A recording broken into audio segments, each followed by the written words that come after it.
కేవలం 7,999K up to 10 kgs వరకు బరువు తగ్గి అధిక బరువు నుంచి వచ్చే ప్రధాన సమస్యలను దూరం చేసుకోండి. సమంత కావాలనే నాగార్జునని నాగ చైతన్యాన్ని టార్గెట్ చేస్తుందా?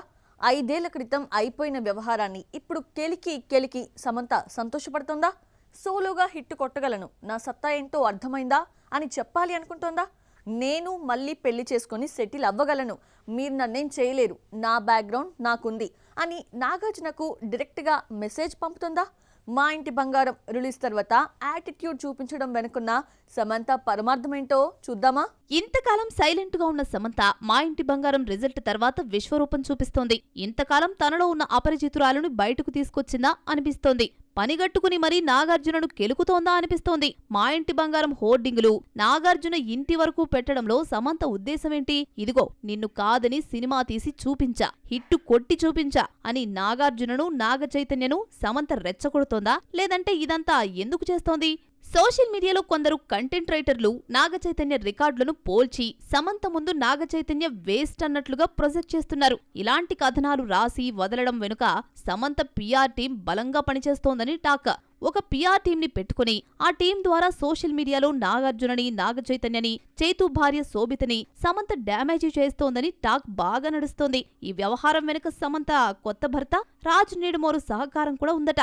మా ఇంటి బంగారం ఈవెంట్లో శోభితను ఉద్దేశించి ఇండైరెక్ట్ గా కమెంట్స్ చేసింది. మరో రకంగా శోభితను అడ్డం పెట్టుకుని చైతుని వెక్కిరించింది. మా ఇంటి బంగారం థ్యాంక్స్ మీట్ లో రిలేషన్షిప్ లో ఉన్న అమ్మాయిలకు మీరిచ్చే సలహా ఏంటి అని అడిగితే, మీరు పర్ఫెక్ట్ గా లేకుండా ఎవరో వచ్చి మీ జీవితాన్ని ఫుల్ఫిల్ చేస్తారనుకుంటే ఖచ్చితంగా తప్పులు జరుగుతాయని సెటైరికల్ గా కామెంట్ చేసింది సమంత. శోభిత ధూళిపాళ్లకు తగలడానికే ఇలా సమంత మాట్లాడిందంటూ నాగచైతన్య ఫ్యాన్స్ మండిపడుతున్నారు. నాగచైతన్యతో పెళ్లి సమయంలో శోభిత మాట్లాడిన మాటలను తిరిగి ఆమెకే తిప్పికొట్టింది సమంత. నాగచైతన్య లేకపోతే నా లైఫ్ ఫుల్ఫిల్ కాదు అని అప్పట్లో శోభిత అన్న మాటలను ఇండైరెక్ట్ గా సమంత కోట్ చేస్తూ ఎవరో వచ్చి ఫిల్ చేస్తారనుకుంటే ఖచ్చితంగా తప్పులు జరుగుతాయని కౌంటర్ ఇచ్చింది.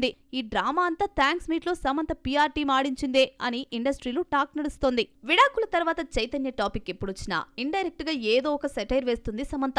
ఆ సెటైర్స్ లో నాగ చైతన్య పట్ల విపరీతమైన కసిని కోపాన్ని ప్రదర్శిస్తుంది. సిటాడెల్ ప్రమోషన్ లో వరుణ్ ధావన్ అడిగిన ప్రశ్నకు సమాధానం చెప్తూ, నా మాజీ మొగుడికి అనవసరంగా ఖరీదైన గిఫ్ట్లిచ్చాను, అవసరం లేకపోయినా ఎక్కువ ఖర్చు పెట్టానని వెటకారంగా సమాధానమిచ్చింది సమంత. విడాకుల తర్వాత చైతన్య ఎప్పుడూ సమంతను గుర్తు చేసుకుంది లేదు, నెగిటివ్ గా కామెంట్ చేసింది లేదు. సమంతతో గడిపిన కాలం గాని విడాకుల తర్వాత గాని ఎన్నడూ చైతన్య సమంతను ఒక్క మాట అనలేదు.